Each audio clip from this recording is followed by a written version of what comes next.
And give people some time. www.love the number www www.love the number jamradio.com. They're gonna get it together, y'all. This is the first episode of the second season of the She Shed Show. Yes. And we have special guest Dr. Umar in the building. We're trying to get all the technical kinks worked out, y'all. So I hope everybody is in the building and getting it in. So we are back. Dr. Umar was just telling us where he was in his book situation tour, and he's hitting Texas, he's hitting Austin, he's hitting Houston and Dallas, if I'm not mistaken. Yes, Houston this Saturday, Dallas this Sunday, Austin in 2 Sundays. I have Miami on the 24th, and then I have the Honorable Marcus Garvey birthday celebration tour. So I'll be in Denver, Colorado the 13th, Louisville, Kentucky the 14th, Macon, Georgia the 15th. So we're going to celebrate the Honorable Marcus Garvey's birthday all 3 days, 3 different cities. And then I'll be in Kenosha, Wisconsin on August the 21st. Oh, have you been to Wisconsin previously? Yeah, this will be my first time to Kenosha. I was invited by the father of Jacob Blake, our brother who was shot and paralyzed by the police August the 23rd of last year. So I'll be going there for the first time for the march in Raleigh. It's about an hour from Chicago. I'm obviously spent a lot of time in Chicago, great relationship there. And then on the 28th of August, I'll go to the U.S. Virgin Islands, St. Croix, the Rastafari family down there is celebrating the 84th anniversary of the Ethiopian World Federation. This is the organization founded when Ethiopia was invaded under the leadership of His Majesty Emperor Haile Selassie I. When they were invaded by the Italians, the EWF was founded because many Africans in the diaspora wanted to go home to Ethiopia and fight to protect the only African nation that had never been colonized by white power. And of course, the United States government didn't let us do that. The British government didn't let blacks in the UK do that. But that organization is 84 years old, will be 84 years old. And so they invited me to come down and keynote that on the 28th of August.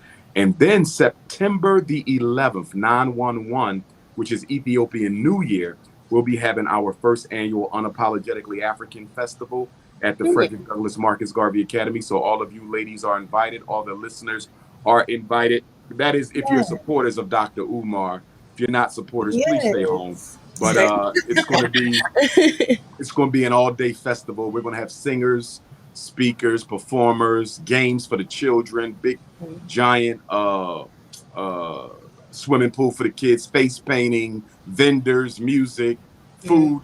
It's going to be a day of fun. The schools are not yet ready. We're still renovating them, but we decided that it was important to go ahead and let everybody come and just feel the energy of what we bought, because this is the first school purchase since the Honorable Marcus Garvey 100 years ago that was funded totally with black money from black people from every continent. So the contributions that purchased the school came from Africa, Asia, Caribbean, Central South America. No community of black people did not donate to the purchase and currently donating to the renovation of the project. And for your listeners, if they want to donate, they can get on the Cash App, $FDMG School. I repeat, on the Cash App, $FDMG School to donate.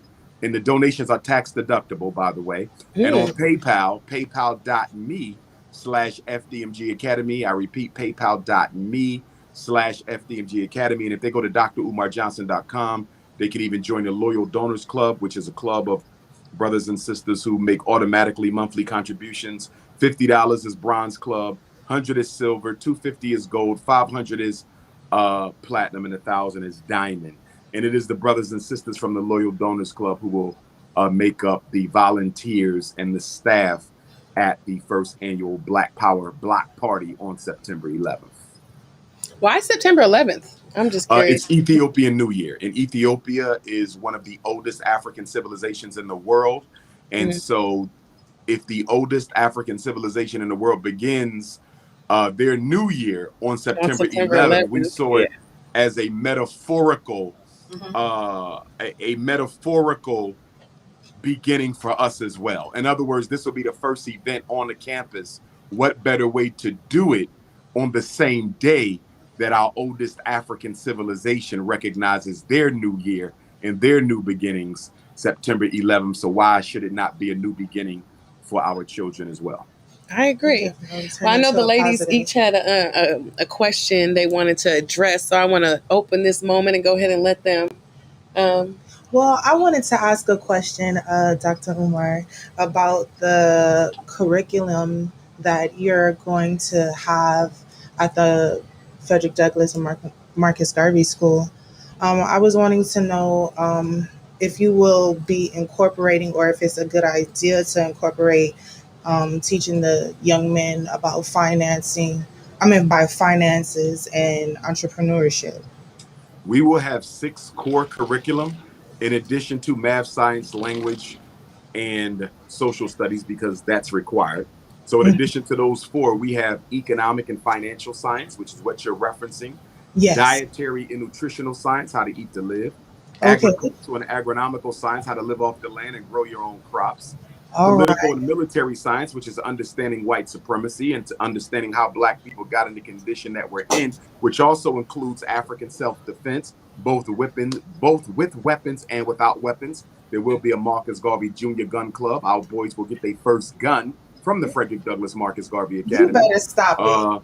Yes, absolutely. There will be science, African spirituality, and African cosmology. Really? I am a practitioner of the Yoruba spiritual system of Nigeria, known as Ifa, which means destiny. And so the spiritual foundation of the school will be Ifa, traditional African spirituality, and the children will have to learn it. Now, if the child's family isn't comfortable with them practicing traditional African spirituality, they don't have to practice, but they must learn it.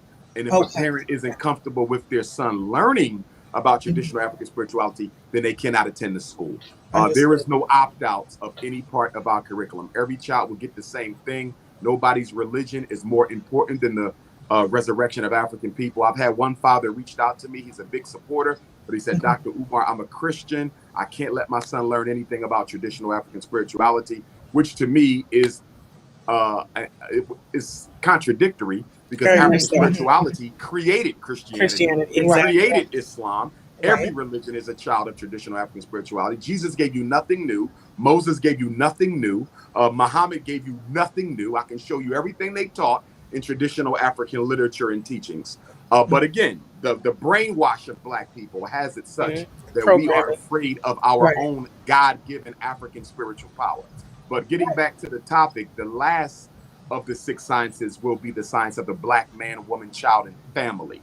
We want to teach our young men to love, to honor, to respect the Black woman. We want to teach them how to be a man, an uncle, a father, a nephew, a brother, and most of all, a leader of the community. So when we say Frederick Douglass Marcus Garvey Leadership Academy, we want to underline 50 times the word leadership. Understood. And this is located not in America. Wilmington, Delaware. Oh, it's in Delaware. Why did I think you were saying Ethiopia? Why Wilmington? No. The first annual festival is in Ethiopia. Will be on Ethiopian New Year. Okay. Do you understand? Yes. Because we're going to teach traditional African culture and spirituality. And so Ethiopia being arguably the oldest human civilization of all time, we do know the oldest modern humans were found in Ethiopia. And it was not a man, it was a Black woman who was the mother of all humanity. And so when we say September 11th being Ethiopian New Year, we're not only paying homage to the Ethiopian calendar, which is Ethiopian culture, we're paying homage to the great mother, or the physical manifestation of the divine female principle that God created all of us from. Yes. Okay, trunk rattler. And I know how to cook Ethiopian food too, by the way. I grew up with the Ethiopian family. I did. Though I love Ethiopian food. One of my favorite restaurants in Houston, I don't even know the name of it, but it is an Ethiopian restaurant. Blue Nile? No? I'm not.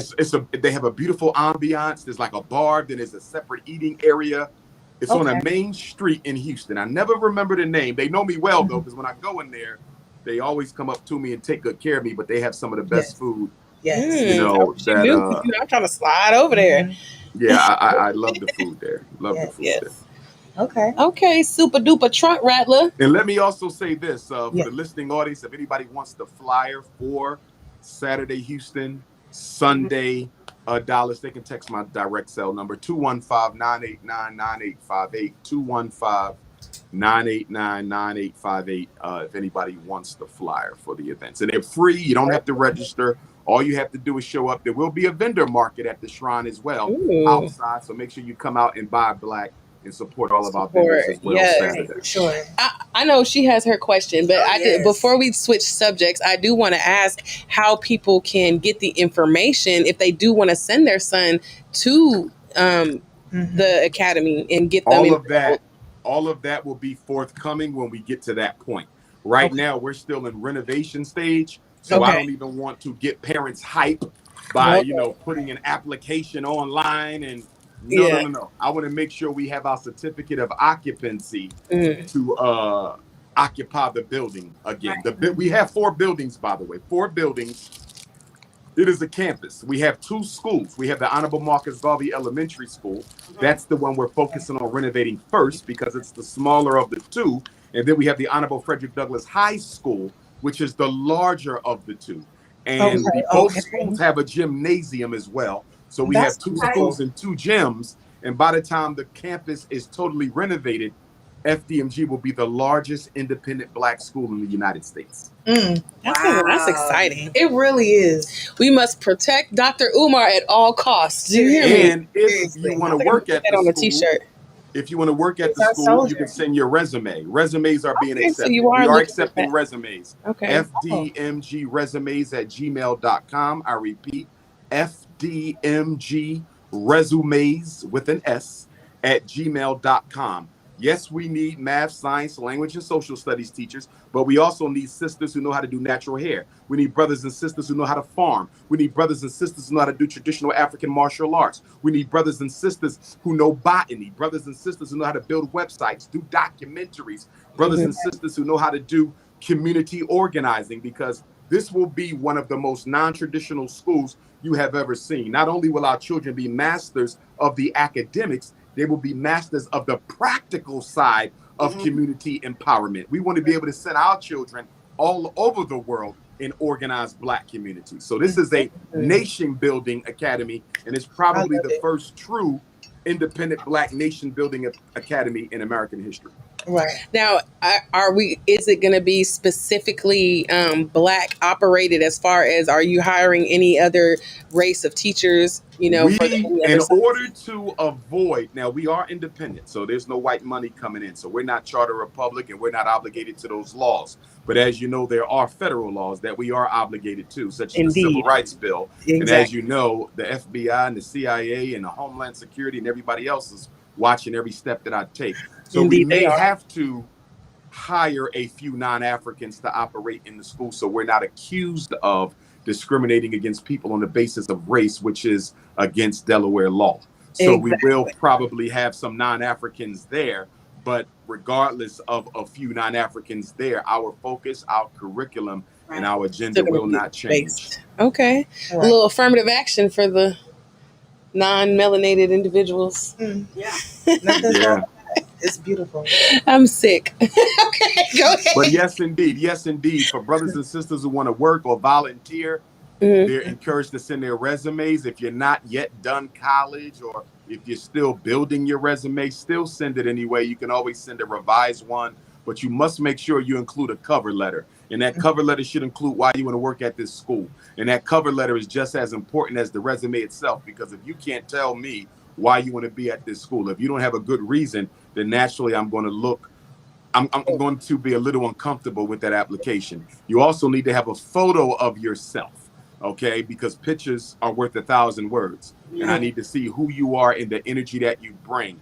Right. Of course, this is a 100% happy to be nappy institution.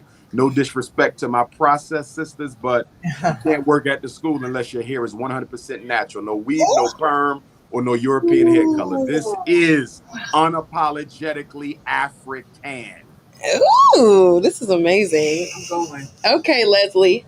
And once the boys' school is up and running, we will open up the girls' school, which will be the Anna Douglas and Amy Garvey Academy, named after the principal wives of the Honorable Marcus Garvey and the Honorable Frederick Douglass. So the girls' academy is probably about 5 years down the line after the boys' academy. is up and running. And since we have 2 schools, I think we might even be able to bring the girls in a little earlier. And the same rule applies for the girls as it applies for our female staff and faculty. Thank you. No weave, no perm, no European hair color. If you got a problem with that, don't come. Yeah. Don't do me straight like that. Oh, Dr. Umar. Super duper truck rattler. Dr. Umar. Yes, ma'am. She Shed Show is standing in solidarity with those in Haiti. President Jovenel Moise was assassinated last night. So sad. We're sending them our thoughts and our prayers. Do you have a message for them too? Well, I stand in solidarity with our brothers and sisters in Haiti. Obviously, being born on August the 21st myself, I'm a very big fan of the Haitian Revolution, which started on August the 21st of 1791. And our small gymnasium on the campus will actually be dedicated to the first emperor of Haiti, Emperor Jean-Jacques Dessalines I. And Nat Turner is the other name that'll be dedicated, that the gym will be dedicated to. Unfortunately, you know, African leaders, it is a plight that we suffer when we don't do what the white power structure demands that we do. We also lost President John Magufuli of Tanzania a couple of months ago, with many of his staff suggesting that he was murdered by the Chinese or by the Americans. So my heart goes out to him and his family. From what I'm being told, though, many people thought that he was a puppet of the U.S. and that it's quite possibly that he was taken out by rival gangs who basically felt that it was time to overthrow him. That does not excuse the assassination at all, because Black people have to find a way to deal with our problems without taking each other's life. But what I thought was especially depressing was his wife was shot in the act as well. Originally, they said she was murdered, but last I heard, she was airlifted to a hospital and is being treated. I don't think she lost her life. I believe she's still with us. Thank God for that. You know, but again, when you deal with leadership, you know, Malcolm, Martin, Medgar, Huey, you know, Black assassinations is a regular part of Black leadership. It should never be accepted, but it is a regular part, which is why I say you should never get involved in serious Black organizing or leadership unless you're willing to give your life. And giving your life isn't something that anybody is ever totally at peace with, but you must develop an inner discipline, which is why many of the martial arts sciences, traditional martial arts sciences, you're taught to meditate upon your own death so that you're not afraid when it does come. Definitely. Dana Kane says he's not really opening a school. Please stop. I'm sure you meet a lot of that, a lot of people, naysayers, if you will. Why do you think that is? Like, do you think it's because a timeline isn't being met, or, I mean, what is your idea?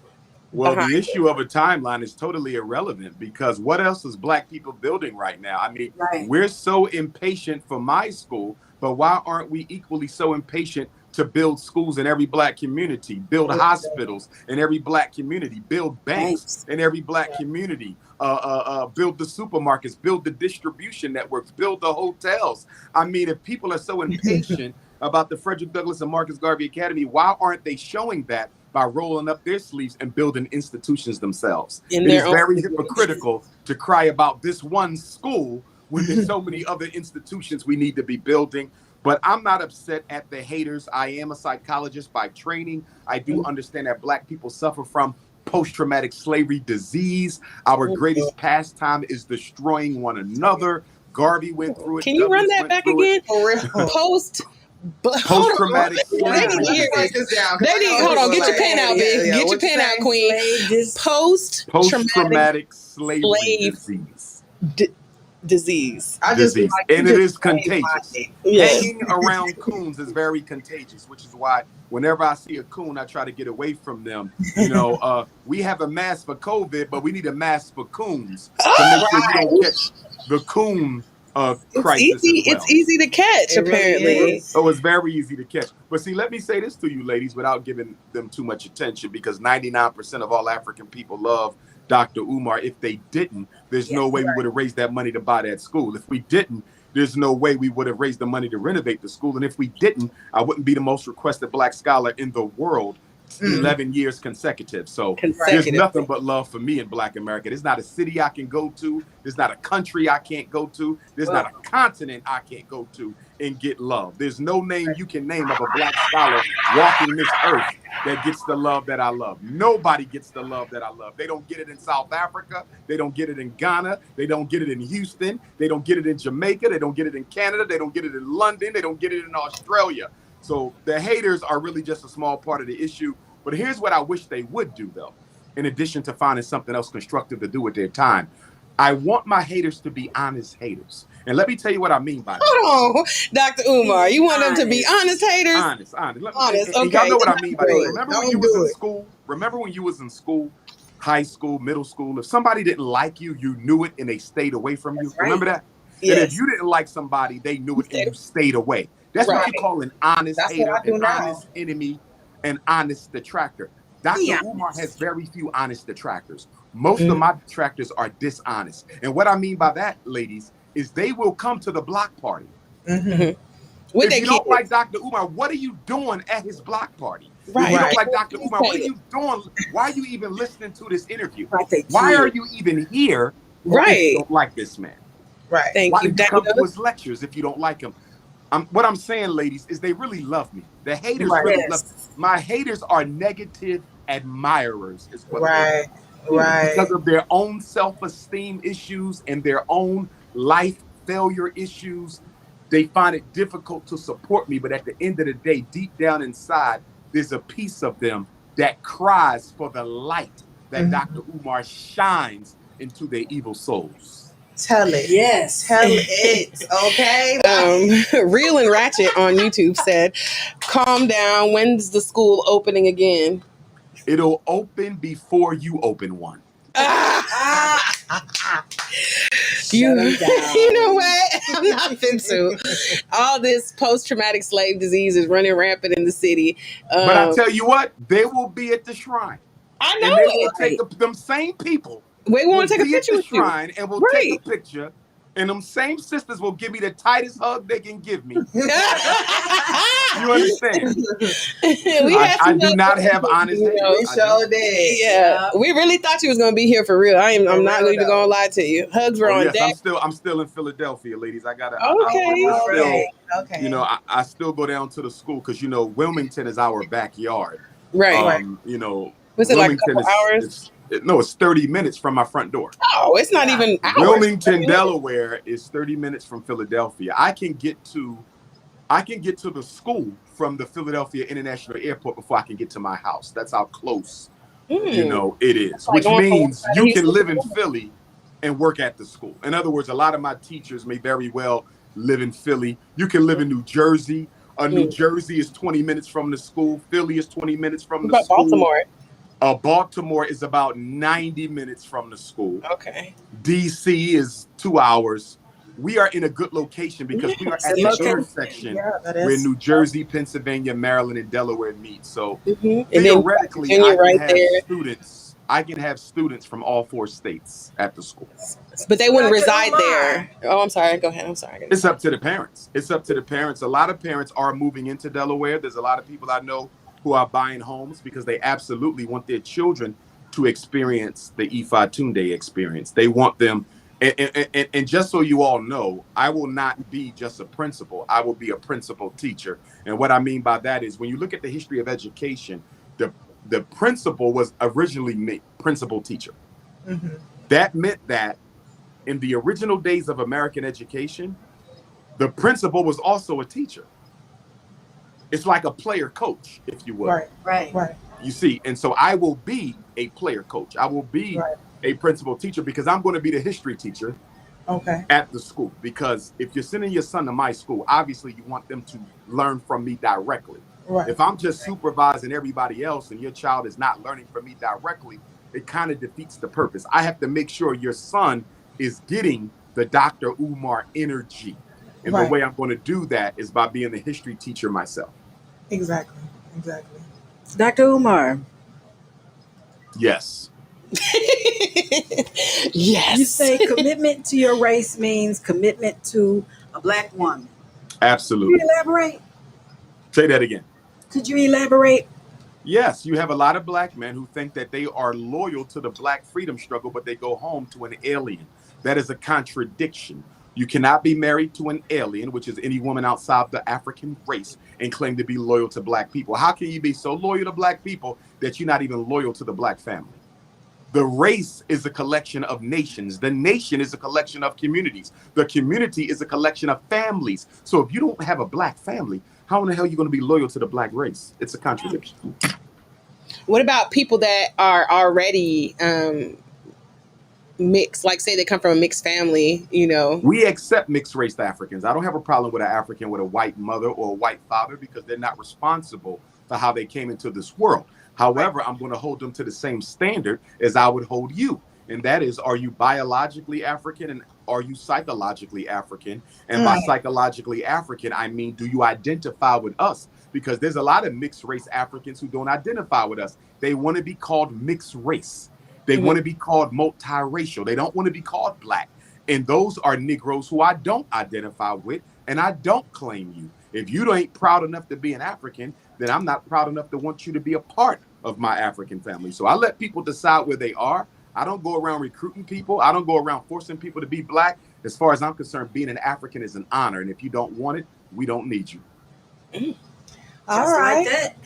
Well, Thank you, Dr. Umar, I definitely have a question. Hopefully you don't this is respectfully, okay? I've done it's some okay. I'm sure it's been asked before. Okay. Whatever it is. So I want to know, have you found your nappy-headed queen yet? I have not found my nappy-headed queen, but Major there's some candidates like there. Okay, I haven't found her, but if you were to ask me, are there women that you know who you think could possibly fulfill the role? Absolutely. There's women I know. Let me tell you the biggest issue. The number one issue with the sisters, hands down.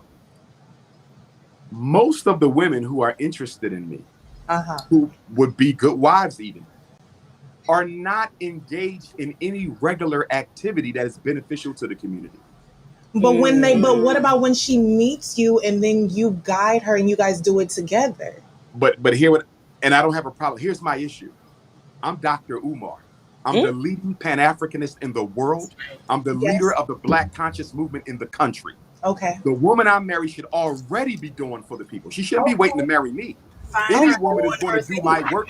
Listen, any woman is going to do my work when she marries me because she knows she ain't got a choice. Do you follow me? What I'm saying is, you should have, listen, there's nothing sexier than a woman who's already serving the people. You understand? That's the one I'm looking for. The ones who I know, I might end up with one. But the reason I'm not jumping at it is because you're not already serving the people. Serving the people because you're on Dr. Umar's arm. How authentic is that? True. Right. How sincere is that? Of course, you're going to serve them when you're on my arm because you got that spot. But why aren't you serving them now? And I'll be honest with you. The reason I ain't married yet is because I haven't met a sister who's already serving the people. I would much rather have a sister who's already serving the people because I know she's real. Okay. You don't wait to get with Dr. Umar, then I'm going to start serving the people. Nah. You know why? Because God forbid if something happens to Dr. Umar, you'll stop serving the people. Right. Instead of continuing I want sincere commitment to the freedom struggle. I don't want artificial. I don't care how many dashikis, how many locks, how many head wraps, how many green smoothies, how many frankincense incense you burning. Show me your work. I am a Garveyite. We believe in work. Show me your work resume. And the sister don't have a work resume, she's just not going to be that appealing to me politically because you got to remember something. This woman or women, because I'm going to probably have two queens. I'm going to have two. These two women are going to be my representatives. They're my face. Women are going to look at them and expect them to be an example of what a Black woman should be. You understand? Right. So I just can't grab anybody. I'm going to have a girls' school one day. Them girls are going to look at my wife and say, this is who Dr. Umar feels we should emulate. Yes. So you have to understand, me choosing a queen can't be done haphazardly. And there's a lot of fake Hotep sisters out there who will act like Winnie Mandela. They will act like Amy Garvey. They will act like Anna Douglas. They will act like Coretta Scott King. and it's nothing but a Halloween costume. So that means I'm that going to take my time. If you know that, then that means you're willing to accept a woman that may not be dressed in that form, but that can develop. She can't, but her dress cannot contradict it, though. In other words, you will never see me marry a woman with a weave or a perm, because that's a total contradiction. Blonde hair, that's a total contradiction. So no, she may not look fully conscious, but she cannot look anti-conscious. Understood. Right. Now that's what I want to hear, Dr. Umar. That's amazing. She cannot look anti-conscious. Got you. Did anyone have y'all? Leslie, you over there just daydreaming. She's like, let me think about how I'm serving my community. All right. I see your faces. Right. He was saying something. I thought it was coming in delayed. I wanted to hear what he said. Right. Yeah. No. This Saturday, Shrine of the Black Madonna from 2 to 8. You've got black vendors. You've got the power lecture that starts at what? 3? 2 o'clock. 2 o'clock. And we have some opening acts starting at 1 o'clock. So okay, 1 o'clock. And you want to kind of get there at 1 to get you a seat. The Red Room holds about 300. You know, normally when I come to the shrine, we are in the chapel, which seats about 1,000, and it's normally jam-packed. So please don't wait to the last minute unless you just want to get a book. Now, if you just want to get a book, you can roll up 4 or 5 o'clock, 6 o'clock, 7 o'clock, if you just want to get a book. But if you want to hear me speak, you kind of want to get there early, because you're talking about a usual crowd of 1,000 that's going to be in a room of 300. And once we meet capacity, we have to stop. So if you don't make it in, then you just have to wait till 4 o'clock when I come outside and start signing the books. Does the book is the book on audio yet? Not at all. It's in printed form. And the reason why the book is not on audio, my queen, is because there's a lot of Hotep Negroes who like bootlegging Dr. Umar's intellectual property products. And I want to hear. And if I put it on audio, they'll really bootleg it, because it's so easy to transmit that. So when we get a little bit more political integrity and stop stealing each other's intellectual property, I would love to put it on audio, because I'm trying to hear your words from your voice. You know what I mean? Yeah, I would love to put it on audio, but right now, with all these sharks in the conscious community stealing my stuff, I have to keep it in print for right now. Okay. Now, Dr. Umar, Levy touched on it a little bit earlier, but I was intrigued to know, what type of music do you listen to when you're getting ready to, speak, or just want to get into that groove, into that vibe, like get you on that frequency? What type of music gets you there? My favorite type of music is silence. No, because she specifically asked me before I speak. Before I speak, my ritual is to pray to the Most High. To pour libation to the ancestors, to close my eyes and go into the silence. I like to do that for 30 minutes, at least 15, because when I speak, and I honestly do believe this, it doesn't happen all the time, but I'll say about 90% of my speeches is not me speaking, it's the ancestors channeling their message through me. And so I like to get quiet so I can receive that message. And I don't know what the message is until I get the microphone and open my mouth. So when people ask me, what are you going to talk about today? I don't know what I'm going to talk about today. It's whatever the ancestors put in my spirit to give to you. And so I am a channeler of energy. And sometimes I'll go back and look at my speeches and say, wow, I said that. I express myself, because it's not coming from me. It's coming from a deeper place. And some of us are put here to be the voices of the ancestors. And I believe I am one of those such persons. And I was just going to ask you that, Dr. Umar. I wanted to know if you felt like right now, because it seems like I'm meeting and coming across a lot of people that have that same ability. Do you feel like there's something that happened to where a lot of people are getting this capability? Well, I think we are approaching a new age. Astrologically, where it's going to remove a lot of blinders from a lot of people's eyes. Yes. But as you know, everything in the universe is based on the principle of balance. So wherever there's righteousness, there is an equal degree of unrighteousness. Wherever there's progress, there's an equal degree of a lack of progress. So that is to say that as we wake, there's going to be people who are dedicated to keeping us blind. So everything works in polarity.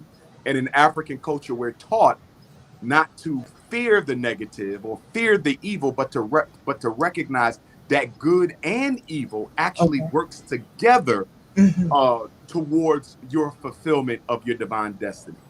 You see, so it's not about it either or. It's like dark and light. People say, get out the dark and get into the light. Well, light is birthed from darkness. Darkness is the mother of light. So in African culture, we look at things more as from complementarity perspective versus opposition. You know, dark is not the opposite of light. Good is not the opposite of bad. They complement one another. You have your yin and your yang, your man and your woman, your light and your dark, your water and your earth, your sun and your moon. Everything comes in balance. I agree. And speaking on the man, you know, and woman, I know that you have very strong feelings on like being homosexual and things of that nature. It's not the individuals that I have an issue with per se. In other words, I have conversations with gay blacks, straight blacks, lesbians, transgender, you name it. They reach out to express their disagreement or support for what I have to say. So it's not about individual preference. It is about systemic That's what I'm getting to of the black family. And the U.S. government has an agenda to propagate same-sex relationships to children who are not even old enough yet to understand what that means as a method of destroying the black family and eliminating our ability to reproduce. Because I was going to get it was leading into the question of like, you know, with the school that you're creating, you know, because, you know, there's a new generation coming about that is not identifying themselves. You know what I'm saying? They're considering themselves, you know, they're going against the grain, basically stating, you know, but these are young children that are having this mindset. And so, you know, my question is, you know, well, how can we? Well, first of all, I come from a perspective where there's no such thing as gay children. There's only sexually confused children. That's first of all.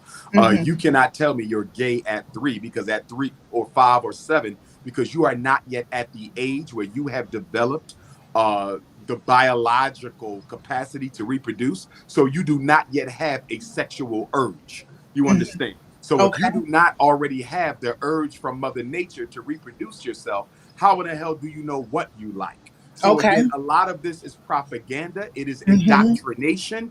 And so if a child comes to my school and say I'm gay, fine, go to class. I'm lesbian, fine, go to class, because I totally believe in truth.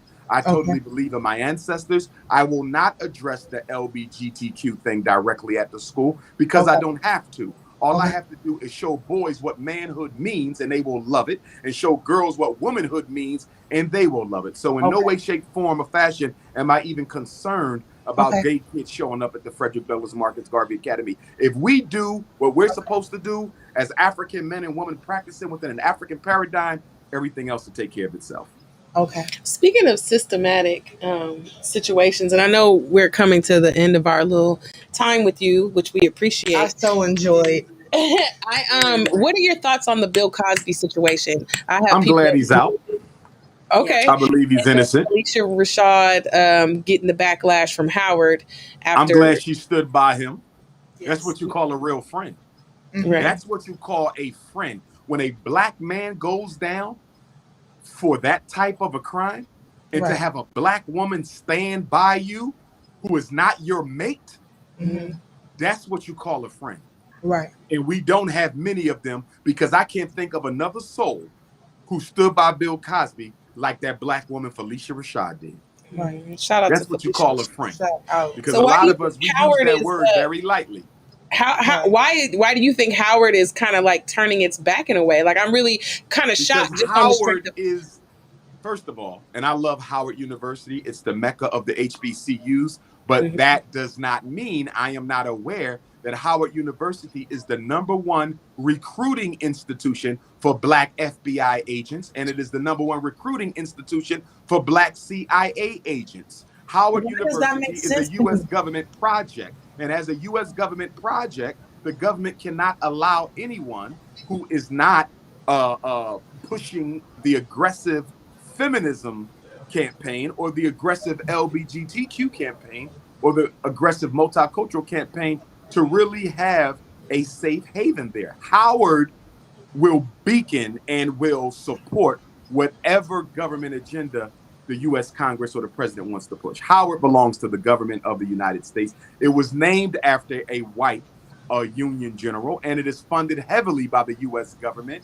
And it is also our most gentrified HBCU.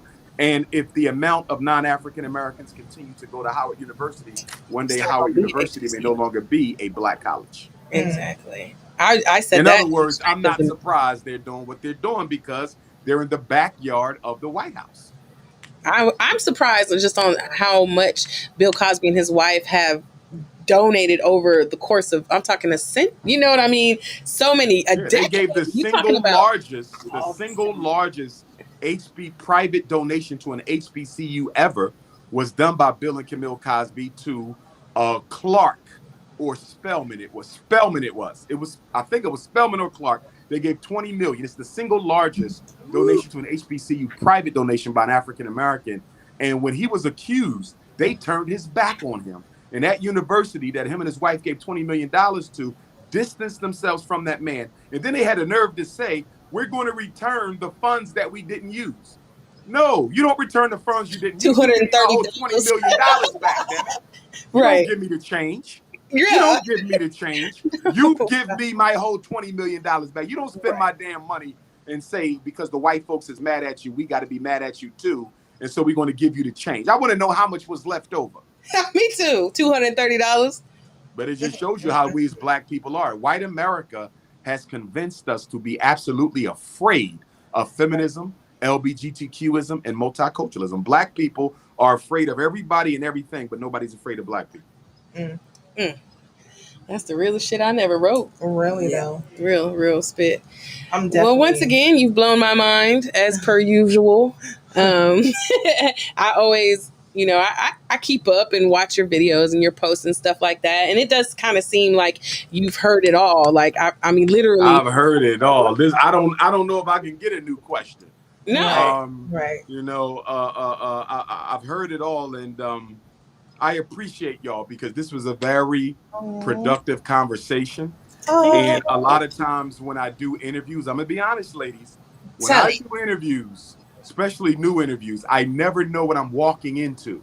Right. You know, there's some people out there, they feel the only way they can get views is to discuss rumors and slander and, you know, negativity. And I have to remind people that you're going to get your views because I'm Dr. Umar. You don't have to engage in slander. You don't have to repeat rumors. You don't have to ask ridiculous questions. I'm one of the few scholars who will get millions and millions of views just by sticking to my message and sticking to my agenda. As you see with my Breakfast Club interviews, I get more views than your top-selling rappers just by sticking to, you know, the truth. So you don't have to scandalize me and sensationalize me.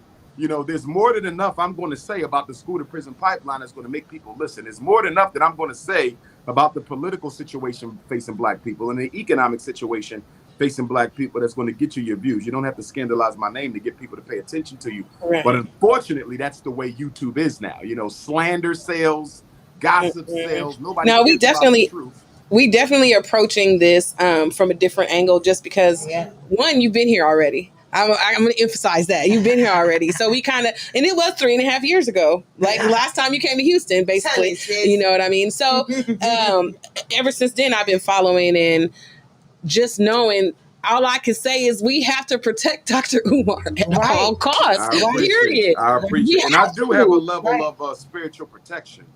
I mean, I need y'all protection too. Don't get it twisted. But I do have a level of spiritual protection. One of the ways I stay grounded, just to give you a little bit of self-disclosure, you know, I'm a prayer warrior, believe it or not. As practical as I am very much a prayer warrior. I am very much an ancestral warrior. I'm very much in tune with the various spirits that God sent to earth to help guide us, on our path. I keep all of my quote unquote juju with me at all times. Right now, I'm this in my Shango stone. I got my Ogun Ooh. iron. I got all my spiritual rocks. I got my ancestral shrine. I do all I can, because at the end of the day, this war that we fight is a spiritual war. True. At the end of the day. And so you have to make sure that you're aligned properly with spirit. And when I look at a lot of our ancestor warriors, a lot of them were Muslim and Christian, but they didn't have that connection to Africa or African ancestry. And so one of the things I try to do is look at where the ancestors had gaps. Not to say they lost their life because they didn't have that, because obviously you can still die with it. But, just making sure I bring Frederick Douglass with me to Houston. I make sure I bring Marcus Garvey with me to Houston. I make sure I bring all of my ancestors, my heroes and sheroes and blood, kith and kin, with me. I bring Nat Turner with me wherever I go. I ask them to come, go before me, open the road, make sure there's no evil, make sure everything goes right.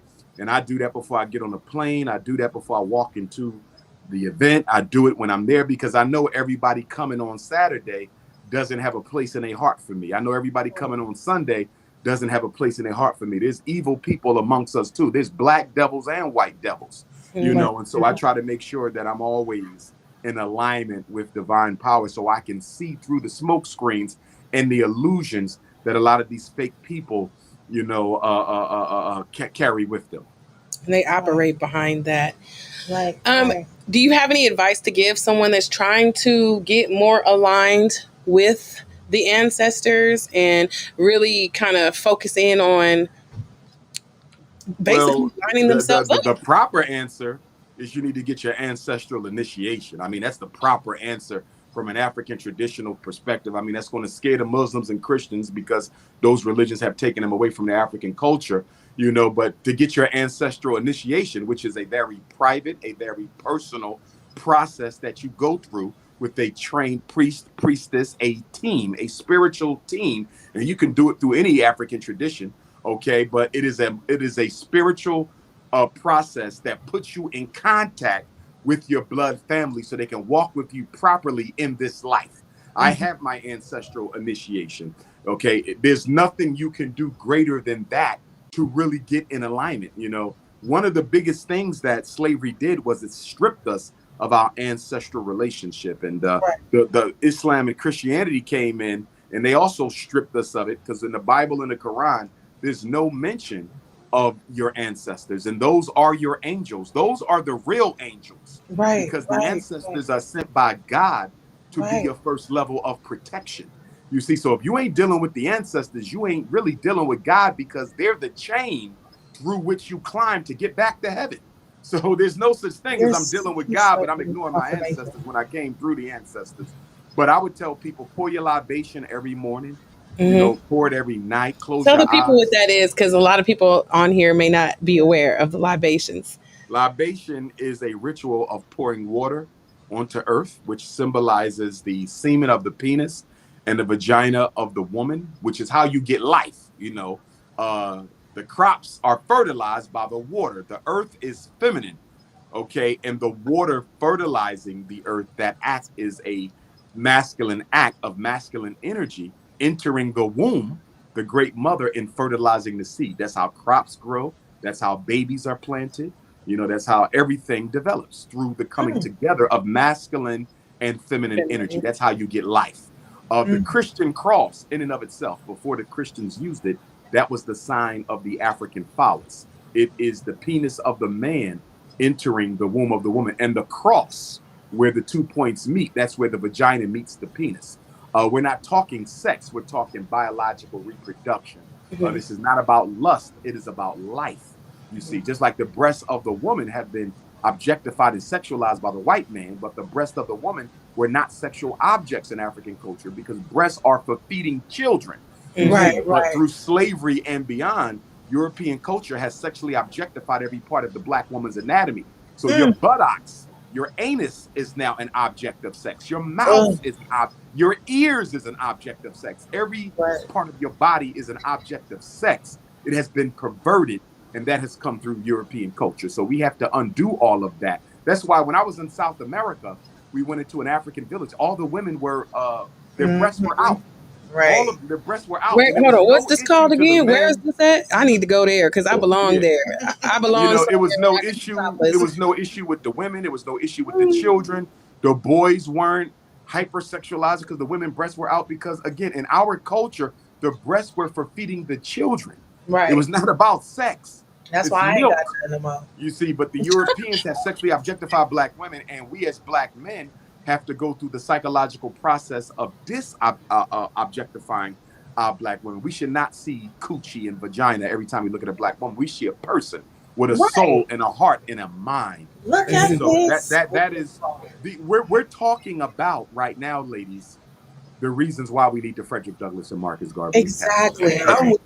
And the beauty of our school, like if you were to say, Dr. Umar, what has you looking forward to the school more than anything else? It's the fact that it's non-public, in that we can do things the way we want to do them.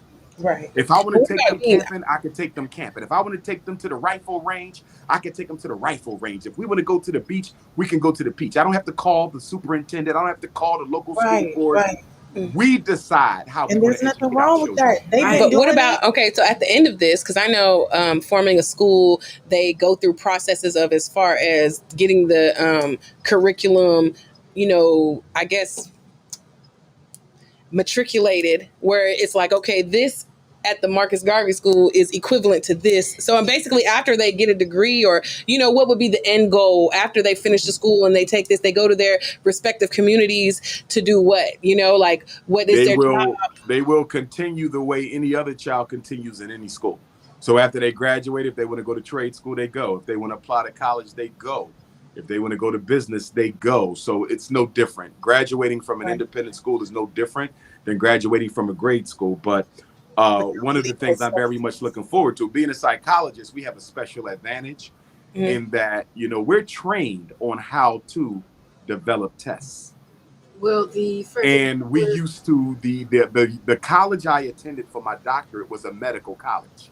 And one of the responsibilities of the psychology graduate students, including myself, we had to teach the med students how to take their tests. What I'm saying, ladies, is one of the classes at FDMG will be test taking. Right. So we'll be the only independent school, probably the only school in the country that teaches kids how to take a test. So they might, because if you know how to take a test, you can increase your score by 30, 40 points, not even knowing the subject matter, if you just know how to take a test. Exactly. Knowing what words to qualify them. Knowing how the responses are answered. Knowing, you see, so I in other words, I'm not afraid of my students taking the Delaware State exam. I'm not afraid of my students taking the SAT or the ACT or any other team, because Dr. Umar is going to teach them how to master test taking. And by the way, ladies, they can replace the Jim Crow sign as the leading weapon to deny black people opportunity. See, up until 1960, if they didn't want you at the University of Houston, they would simply say no niggas. After 1960, they couldn't say that. So they came up with test scores to keep black people out. And the test score does the same thing as the Jim Crow sign used to do. The Jim Crow sign used to say no blacks. The test score says if you ain't got a 1600, don't apply. If you don't have a 20, it's the same system, ladies. It's still racist. They look at the scores of black students, and then they choose a score that they know is difficult for black children to reach, not because they're black, but because the tests are culturally biased against black children who don't live in suburban white communities. So we're gonna be more than ready. Umar. Anybody with a school to say about us, you know what my answer is? What's Any that? black person who's an educator who has an issue with us, once we open, you know what I'm going to do? I'm going to challenge them. Since you got so much to say, bring me your best 20. Bring me your best 20. And how do we want to do this? Do we want to do a debate? Do we want to do math? Do we want to do science? Bring me your best 20 in your whole and we're going to bust their ass. Bring them. Bring them. Don't talk. Bring me your... Bring them out. Bring them out. College in the future? What about university? What about it? She was saying, would you be interested in opening a university in the future, basically? Yes. That is a natural extension. That is a natural extension of FDMG. Sooner or later, we went to Frederick Douglass Marcus Garvey Community College. And then we went to Frederick Douglass Marcus Garvey University. We're not stopping. And believe it or not, ladies, it's easier. It's easier to build a university or get approved to run a university than it is to get approved to operate a grade school. I agree. Because on a university level, you're dealing with adults. You're dealing with grown people who can consent. Children cannot consent. Right. So it's much more difficult to operate a grade school than it is to operate a university. Universities are easy. Right. Plus, they know how impactful, kids are at certain ages. Right. So to have them in a curriculum that's listen, I'm gonna tell you like this. After the first day, our parents are going to be mesmerized. After the first day, I believe it. After the first month, it's a wrap. Right. And then somebody asked me, my kids, just wait. Somebody said, Dr. Umar, how do you know these parents are going to continue to pay for the children to come to your school? Because we're going to be tuition based. And I said, they're going to pay because as a school psychologist, I do intelligence tests for Black kids whose parents are paying for them to go to white private schools that are charging them $20,000 a year or more. So if they'll pay for a white racist education at $20,000 or more, I'm sure they'll pay for an African-centered one that is even more effective that might only cost them $6,000 or $7,000 a year. So our tuition will probably be a third because I want to keep it right around $500. I don't want to go beyond that. Of course, we have to look at our expenses, but the best thing we got going for us ladies is we own the schools outright. We do not have a mortgage. We own the property. Now, we do have some property taxes that got to be taken care of, but we own the property, and that's going to go a long ways towards helping us keeping the tuition down. This is not a for-profit thing. This is a non-profit thing. This is a sacrifice for the community. But the other part of that answer I gave them was simply this. The children will love my school so much that if the parent tried to take them out of it, they probably run away. We run away. In other words, the students are going to be my best recruiters. When they go home and tell their neighbors, other kids, what we're doing at FDMG, what they're learning, what the places we visit, the types. Let me give you an example. Every week, every class will have a family dinner with me. They will dress up with a suit and tie because we have to teach them how to operate in the European context as well as the African context. And so we're going to teach them how to conduct themselves at a formal dinner if it is in the European context. And they're going to sit down and they're going to learn how to use all 3 forks and all 3 spoons and all 2 cups and how to pass the food and how to pass the drinks and how to pass the butter. We have to teach them these things. That's part of the science of the Black man, woman, and child. There's a gentleman's club. They're going to learn how to tie a tie, how to shine their shoes, how to iron their clothes, how to brush their teeth, how to cut the hairs out of their nose. That's part of the gentleman's club. And so once a week, we will have a dinner together, that class. So let's say it's 20 kids in the class. They will have a dinner with Dr. Umar every week. So they don't go home until like 8 o'clock that night. And then after the dinner, there's a fireside chat where we stoke up a fire and they sit around with me and I teach them a story from the great history of our ancestors. Okay. That is amazing. So what I'm saying, I want to go there. Them haters. And listen, I can't tell y'all everything because some of the FDMG program is confidential. Only the students will know. Some of it only the parents will know. Some of it only the staff will know. There's a sacred pledge. There's a sacred oath. There's an initiation for them to get into the permanent brotherhood. There's a scouting program where the highest level that they can reach as a student in the FDMG scouting program is the Nat Turner and Harriet Tubman badge. It's the highest honor. Once you've mastered everything, how to live off the land, how to properly handle your rifles and your weapons, how to respect women, how to care for the community. All I'm going to say is when people see what we do, their mouth will drop wide open.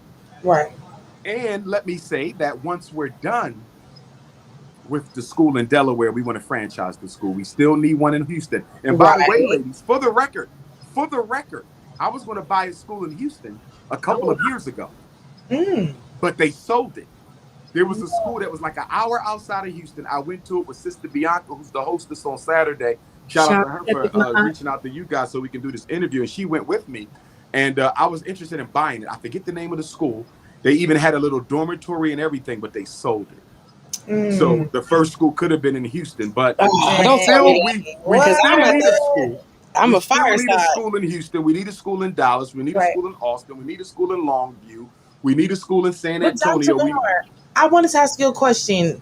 I just want to make sure, like, are you familiar with like a Marcus Garvey school in Los Angeles? Oh, very familiar. Okay. I was kind of timid to like bring it up, but because I'm familiar with school definitely sounds like it's going to be on a higher, level and doing way more than what that school is probably doing at this time. Is that true? Yes. But we're going to be on a higher level. I don't want to say higher. I know. We're going to be on a different level than everybody else. Because the one thing we got that nobody else got is Dr. Umar Johnson. Oh, yes, of course. But let me also say this. We want to franchise the school. Once we up, I need one school ain't enough. Right. So we still got to get Houston. We still got to get Detroit, Chicago, LA, Phoenix, Milwaukee. You better. We still got to get Africa, London, Jamaica, Brazil. Right. I want to be the first superintendent of a fully functioning, independent, global, Pan-African school district for our children. Right. And then we also going to, then I also want to bring everybody in. So this is not a competition. First of all, I don't have no competition, but this is not a competition. So I want to bring all the other independent schools in. Let us start training our staff together. Let us start, consolidating on some curricular ideas. We don't need to compete. Let us work together. If one of my students moves to Chicago, let me send them to a Chicago independent school. If they move to LA, let me send them to the Garvey School. We need to work together. And then there will also be a homeschool program too for parents who live too far away for the children to go to our school. We're going to have an FDMG homeschool academy. And then we're also going to have a virtual academy where children could tap in and tie in on the laptop where they are actually in the class and they can see their teacher and their classmates, and the classmates and teacher can see them. That's the FDMG virtual academy, but we probably won't be ready for that until about 5 years after we open up. So that's not something that's going to come soon. If you want your child to be in the school, if you want your child to be part of that charter group, you're going to have to move to Jersey, Pennsylvania, Delaware, or Northern Maryland. Right. Well, we appreciate you on levels you probably, don't even understand, you know what I mean? But you probably do, but at the same time, you probably don't. Well, let me explain one last thing, because your platform and who you are, Dr. Umar, is very new to me. I just want to let you know. However, I did research. I looked at, a lot of your Breakfast Club interviews and things of that nature. And I've grown to love you for who you are, because you are a soldier. You are a strong Black man with a vision that's going to help. I have 2 boys, 5 and 2. And, and I'm a single mom. And at the end of the day, it's like, I may not ever find that man, but at least we have men of your caliber in this world that can still be that role model for my children. Like, they still not lacking. You know what I'm saying? Absolutely. And let me say this to you, because you are a mother of sons. We will have an entire menu of extracurricular and supplemental academic programs at the school. So for Black boys who don't even live anywhere near Delaware, you'll be able to fly them in, or drive them in, or bus them in, or train them in, and they will be able to come to our weekend retreats. They'll be able to go with us on our various college tours, our Africa trips, our Caribbean excursions. So for mothers and fathers of boys who you're like, I live in Texas, I'm in Phoenix, I'm in LA, I'm in Chicago, how can my son be a part of this? He'll be able to be a part of all of the extracurricular and extra academic activities that we're going to be having. So just know that when we open, it's not a bittersweet thing for parents who don't live in the area, because as soon as we open, you're going to learn about all the ways your son can come and be a part of us. Definitely. That's amazing. A lot of people, they might have been discouraged or thought that they wouldn't be able to participate because they don't live close enough, but knowing that there's all these other options, and ladies, don't lose hope. You know, your sons can have an experience. Your daughters might have a future at the school by the time they're up and of age. So we just appreciate it. We appreciate you taking your time, the interview. You know, we're not the Breakfast Club, but the fact that you still, this still took the time to rock with us. We definitely appreciate it. And one more thing I have to add. Yes, sir. Once the school is up, the Garvey School and the Nat Turner Gym, which we're working on, and then, of course, once we get the Frederick Douglass building up, my goodness, we can hold every conference and every convention that Black America wants right there.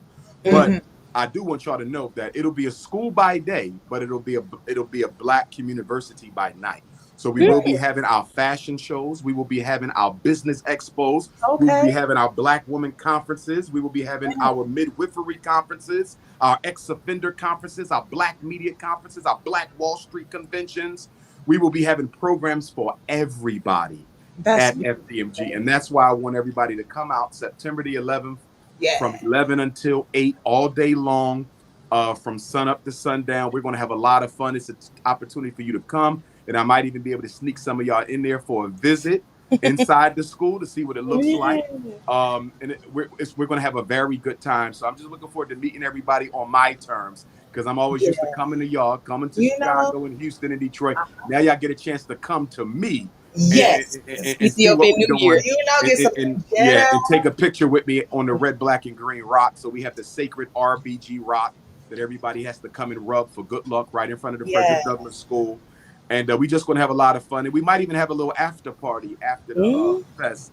I'm working on it right now, where we're going to get together and go and dance and get a little drink on and have a little fun. Yeah, we had a little drink prepared for you and everything here. We had the libations ready. So I do want to say this, though. If you're coming to the block party, we're just waiting for the final approval from the city, which we should have shortly. You could get a hotel in downtown Wilmington, Delaware. Downtown Wilmington is less than 10 minutes from the school. You can also get a hotel on the outskirts of Wilmington, or you could get a hotel at the Philadelphia International Airport, which is 22 minutes away. But you will be in the city on at the Shrine of the Black Madonna this Saturday. Yes, so I actually. It's funny when we roll up there. You know we're gonna get on Dr. God willing, I'll be in the flesh. God willing, I will definitely be in the flesh. And I'm looking forward to it. 3.5 years. I have never been away from Houston that long. You know, Houston is a very big Dr. Umar city. You know, I'm so spoiled with Houston that it's one of them places where if I say I'm coming, I expect 1,000 people in there. You know, it's few places like that, but Houston is one of them. And it's ironic because Houston is actually the last major city I visited. My first time in Houston, I think, was 15. Oh, wow. I had already been to Detroit 1 million times, Chicago 1 million times, LA 1 million times, DC 1 million times. Houston was the last of the majors for me to get to, but from the time I got there, it's been nothing but love. Like, I've never not had a sold out event in Houston. Well, we definitely know that will be not the case. And this one is free, so. Yeah, that's what to say. Well, you know. Now, in 2017, I remember everyone was sitting on the floor.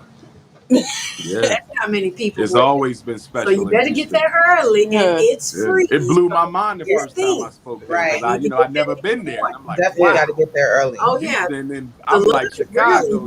Oh, yeah, it definitely is. And we miss you, too. Oh, likewise. Yeah. Saturday is going to be I want a hug from all my queens, and we're going to take a picture so I can post it up so I can get 1 million inbox messages from other women talking about you, but really like her. The way you hold her at the waist, the way she got her cleavage all on your chest. You almost have a history. It's amazing how women dissect the photos. They study the pictures that are posted.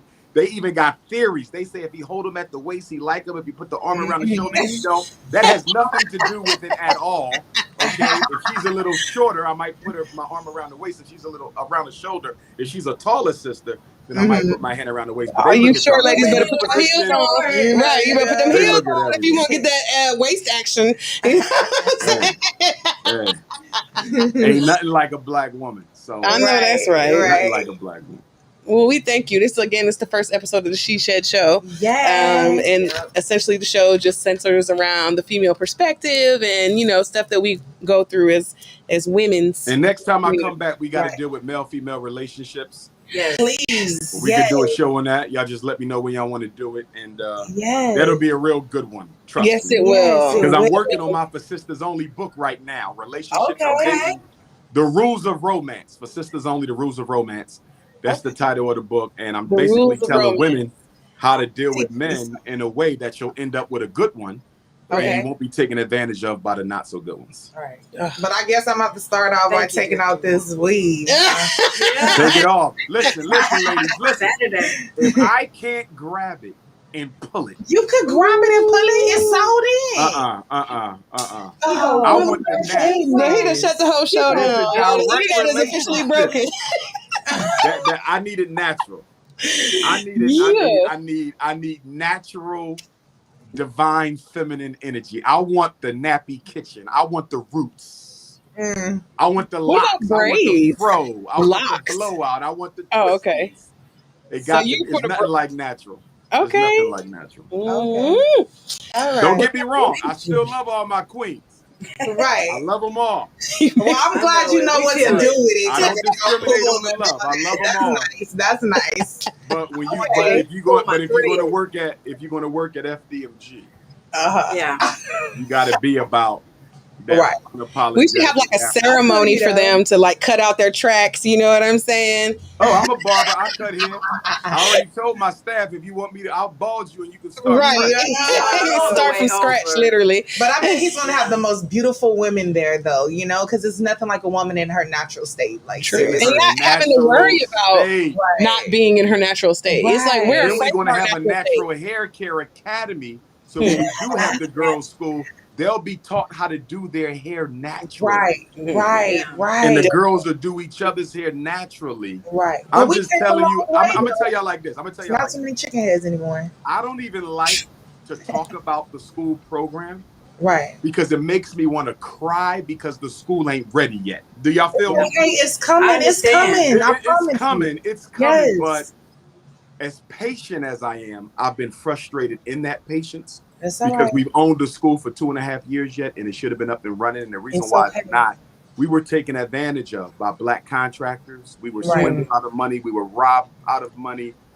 I'm going to write a book on building FDMG, where I'm going to put all the pains I had to go through to get this far. And I know it's coming. I just got to be more patient. But I know if I was a Mexican, if Dr. Umar was who I am for Mexican children, the school would be done already. It had already been done. Dr. Umarito. Right. You understand me? If I was who I am for Jewish children, if I was who I am for Italian children or Arab or Mexican or Chinese, they would have come and built that school. Yeah. Right. They would have renovated. They would have showed up and said, I got the plumbing. I got the electric. I got the HVAC. Right. And the fact that our people don't love our kids enough to volunteer. Because let me be clear, ladies, the only reason why we need money at this point is because we don't have volunteers to do it for free.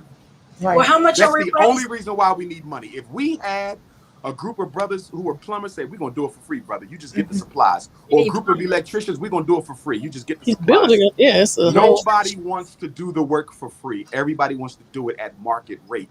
And that's why we are moving so slow. This school, listen to me when I tell you, we only have 3 weeks worth of repairs in the school. Not the big school, the Garvey building. 3 weeks worth of plumbing, 3 weeks worth of electric, 3 weeks worth of HVAC. Everybody who walks through, every contractor says this school can be up in 3 weeks. The whole thing can be up in 3 weeks. So why it's not up after 2.5 years? Because I haven't found the people who care enough to help me do it. Almost every contractor I've worked with has robbed us. Black people, by the way. These are us. Black men who took advantage of the situation and didn't finish the job that they were paid to do. So there's a lot of this, I've been through a lot with this, but we will win. It's just a damn shame that it's taking this long. It does. And that you can't even depend on your own people to be like-minded enough to just achieve this small thing. But guess what? Once it's open, everybody named mama finna be at the doors. Everybody named mama finna be at the door. Yeah, you know how that go. We a bandwagon team. How much are you looking to raise? Well, only dealing with the Garvey building because the Douglas School is going to be about $1 million renovation. Million? So we're probably going to do that in parts, which is not a lot of money. Right? Not retrospectively. For a corporate renovation, $1 million is chump change for a corporate renovation. For the Garvey building, we are probably maybe $100,000 short of everything. Okay, so we're looking for $1 million and $100,000. And that's why we want all your listeners to please donate. Get on your Cash App, $ FDMG School, $ FDMG School on the Cash App, PayPal.me/FDMG Academy. And if you want to mail it in, just text my phone. I'll text you the mailing address. You can also bring a donation to the Shrine on Saturday or dollars on Sunday. Please put it in a check or money order.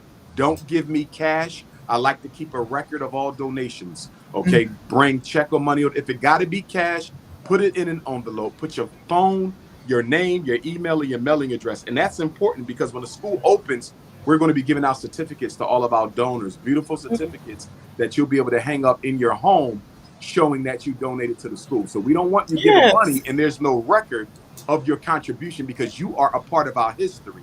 And at somewhere on that campus, we're going to put the names of all of our donors who helped us to make this a reality. I'm trying to get me a bench. Man, sure. He has it. Let a jam radio bench planned out. Like it's like amazing. Like, and that's why I laugh at people when they say he ain't got no curriculum, he ain't got no plan, he ain't got no Negro. Are you crazy? Right. You have, but I just let them talk because and they will. People always they say, Dr. Umar, how do you stay so calm with these haters? You know why I stay so calm with them haters? Why? One reason, ladies. When you believe in yourself and you believe in your mission, and you know you for real, and you know you're going to achieve, there's no need to argue because the results will prove your argument. You're right. So I don't have to go back and forth because I know the school coming. Now, if I was a hustler or a swindler, I would have to argue with people because I know ain't no school coming. Right. But I know the school coming. And so it's just a matter of time where I can prove everybody wrong with my deeds. Right. And I don't have to do it with my words.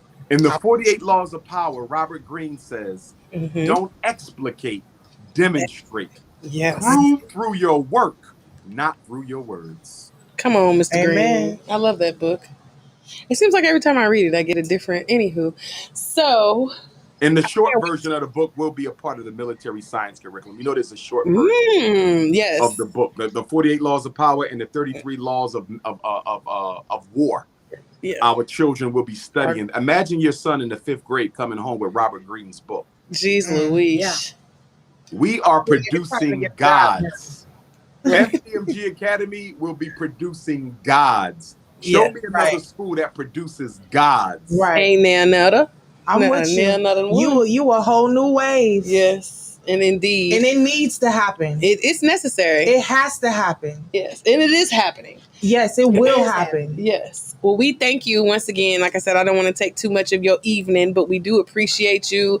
We must protect Dr. Umar. I'm going to get a shirt that says that. Protect Dr. Umar at all costs. We all going to wear it. Right. Seriously. Continue, doing what you do. You do got some supporters out here. Definitely. And, you just keep doing what you're doing. It's a blessing. It just is. I can't say nothing else about it. Shout out to I appreciate y'all.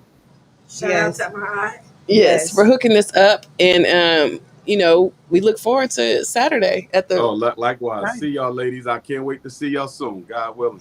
Thank you. Thank you so much. All right now. Have a good night. Care. And you too. All right. It's the She Shed Show. Well, here we are, ladies. What did you? That was your first situation. Yeah. Yes. I love it. Yeah. He gave so much material. He just was a plethora of words. He just kept going. Mm-hmm. Yeah, I absolutely loved it. Right. Yes.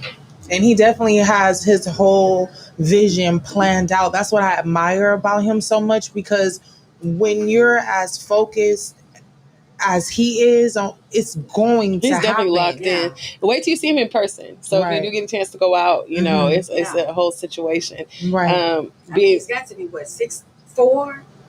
6'3"? I don't know. You a short lady, so he might have looked 6'3", 6'4" to you, the man is massive. Yeah. His energy is overwhelming. His energy is bigger than anything. Yes. Right. I can't wait to see this nappy head queen.